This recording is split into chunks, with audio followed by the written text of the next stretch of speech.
Well, yeah, I think the concern on the cycle is maybe it's short term. There's obviously some concern about the power shortages and disruptions to production, but there's some technology up there, but there's not a huge amount of industry up there. I think the concern really compared to Kobe is that over the past 15 years, public finances really have worsened dramatically, and the markets are going to worry as to whether the government really can bear the costs of reconstruction. I think the good news for them is that it looks like they had an absolutely massive earthquake, but the building code seems to have stood up pretty well. It doesn't seem as if there's been an awful lot of earthquake-related devastation. Most of that came from the tsunami.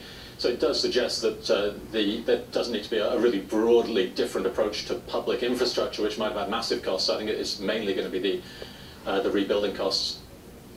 Monetarily, monetary policy-wise, not a lot they can do apart from perhaps buy even more bonds. What would that do to yields?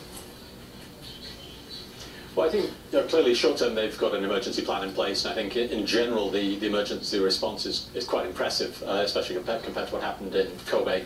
They'll supply liquidity in the short run. The BOJ does have this asset purchase program that I think they will be prepared to deploy if markets do continue to weaken. Obviously the currency is an issue. I'd have thought you could expect concerted intervention to stop the currency rising if there is a lot of repatriation, but I would have thought that's probably just a short-term risk. I doubt that's particularly material. Well, we've seen the yen completely turn around this morning so far. Is there have you heard anything from the Bank of Japan? Any indications that they're in there at the moment, buying dollars?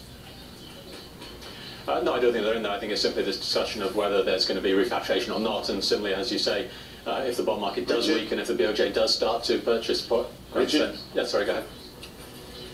Richard, we're out of time. Thank you so much for joining us. Richard Jerome there from Macquarie Securities. Our coverage of Japan's quake continues right after this.